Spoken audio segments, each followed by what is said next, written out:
Let's go back to Boise for two of our favorite people. It's Wrubell and Marc Lyons, the duo that's been calling games for 18 years now. And, of course, Marc Lyons' final broadcast is today. Guys, how's it going in Boise? So far, it's been really nice. We had breakfast. We made it here to the stadium. Things are good. We had breakfast at Elmer's, guys. Not just breakfast at Elmer's. Right, Do at it when Elmer's. you're in Boise. So, Marc, I'm sure this is the first time you have been asked this question, so I feel pretty confident that I'm the only one that's asked you this. What are your emotions like as you approach your final broadcast today? I really had every week to prepare for this one already this season. So every week this year, I've really made an effort to try and make it pleasurable, fun. This is the last time I'm going to be at the U Stadium, so forth and so on. So I'm kind of approaching it right now, just like all the coach speak. This is just another game.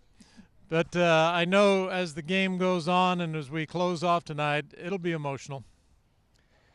Today, 38 years. How do you sum up what 38 years have meant to you in a single moment or day like this, Marc?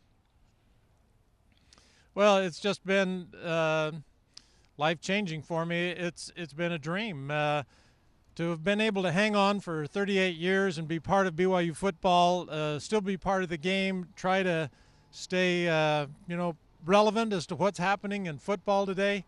Man alive. If you're a football junkie, it's been great. Been to so many stadiums. I just can't describe in words. I really like how Greg helps me with that in describing how I feel.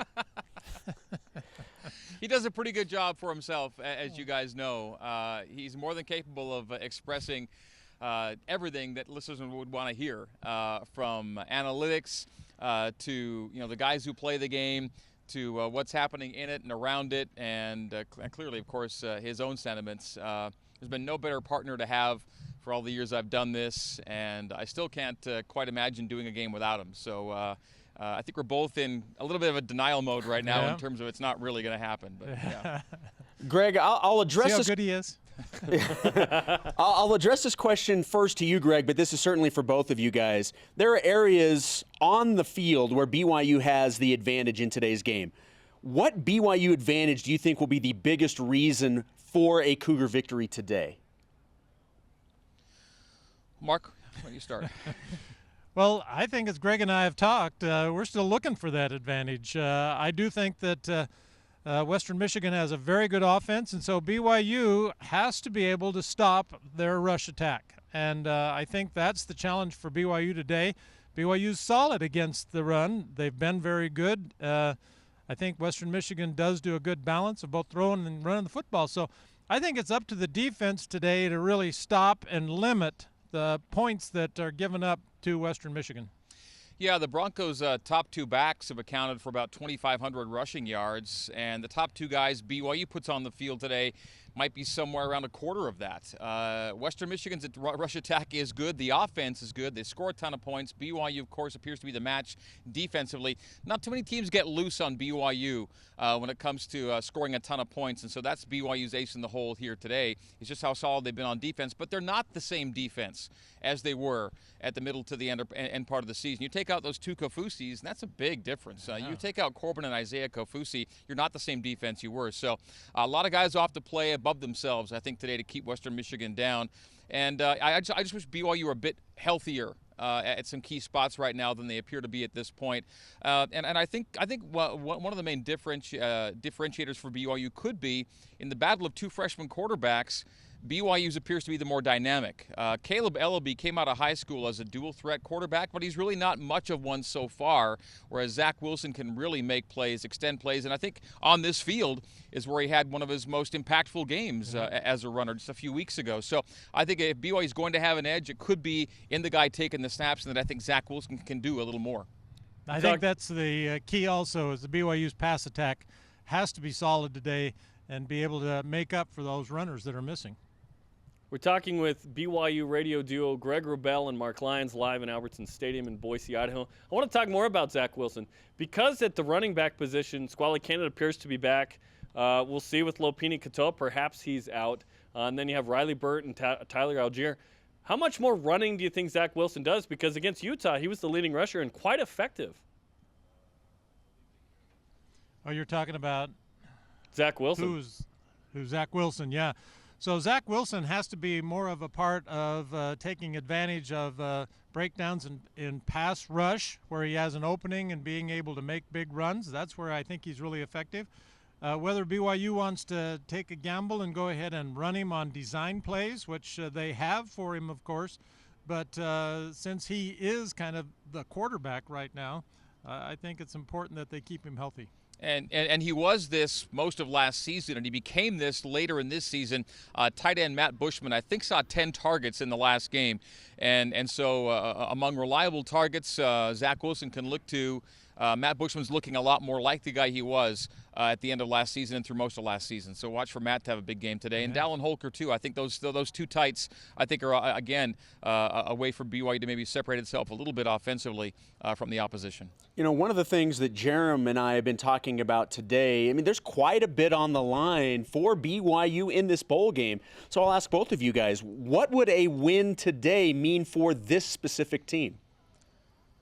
I'll let Mark have the final word on this one, so I'll go first and say one game can mean a lot. If you don't win it, you're looking at back-to-back losing seasons, and it's just one game, it's just one number. But I think it's something. You want to show progress when you're trending positively. One win, you finish above 500. Kalani goes above 500, and I think you show that the team's progress was real.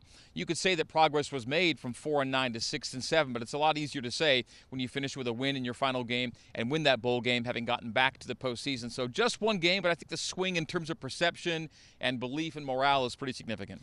Well, the headline on Monday that you were just talking about a minute ago will be BYU wins bowl, gets best recruiting class ever. And so I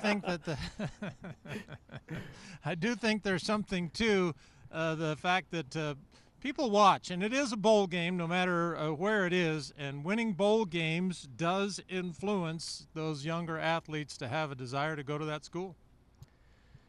Greg, it's been a long run with Marc Lyons. What can you say about what he's meant not only to you but to Cougar Nation as they've been able to listen to him for 38 wonderful years? Well, there is kind of a cliche that makes the rounds about somebody being a great fill-in-the-blank and a better man, and yet in Mark's case, it's really appropriate. He's a great broadcaster, but an even better person. And beyond missing him as a broadcast partner, I'll miss him as a friend. He's still going to be around. I'll still find a way to share a meal with him occasionally. But, you know, these breakfast moments we had this morning aren't going to be coming around regularly anymore. And the dinners we have after games and the fun we have during the games. I mean, you don't know what it's like to be able to sit down in a booth, put on the headset, and just feel totally at ease and totally comfortable and totally excited about what's to come because of the guy sitting a few feet away from you. And Mark's made so many game days for me so fun and so memorable. And I speak for Cougar Nation because I know they feel the same way about listening to games with Mark. And so, again, I've only ever done it with this one guy. He's been my partner for every game I've called. And I just can't imagine it happening any other way. So he's meant the world to me, and beyond everything, he's just a great man and a great friend and a great person, and just one of the best people you'll ever meet, and one of the best broadcasters you could ever listen to, and I love him. Well, thanks, Greg. You know how you remember Christmases when you were a kid? You know, that's how it is for me from all of the broadcasts that we've done together for all this time, is that it's the memories of being together at those different places, those different games, the opportunity of all the people that we work with in the booth. You know, it is the people, and the memories are there and they don't go away. So I'm really fortunate to have had that experience, to be able to be with Greg and Paul. And man, there's just so many things that have happened in our lives. And I just, we were driving down the stadium today and I remembered, hey, this is the street we turned the wrong direction on the other day. And so we just have those opportunities to put those memories in our mind. Well, we are looking forward to your final broadcast. I know there's some special things prepared for the pregame show on the radio, on TV. Countdown to kickoff, we've got a feature on you from Kathy Aiken, which is great. So have a great call, and Mark and Greg, have a great day and enjoy this one, and hopefully it's a Cougar victory. Thanks, guys. I second that. Thank you. Talk to you guys in a little bit. Okay, Greg and Mark from Boise. Pregame coverage on BYU Radio coming up at 2 Eastern Time. With you, you'll be chatting plenty with Mark. Yeah, Mark will co-host it with me. Yeah. Which is great. So 38 awesome years. And I know you've worked with Mark for a long time. I sidelined 2 games in 2011, and it was so fun to be just a part of that crew for 2 games and to go to Jerry's World and play TCU and just hang out with Mark and Greg. It was fantastic. You know, to Greg's point, certainly there's the broadcast side of it, but there's also the person side. And like one of the things I'll always remember about Mark has nothing to do with basketball. I'll get texts from Mark. What was the name of that those chips that you talked about? Like I'll get those texts, and those are the things that I'll remember. Just that friendship of getting a text from Mark. So he's just a great guy. It's going to be a very emotional day, I'm sure, for a lot of people.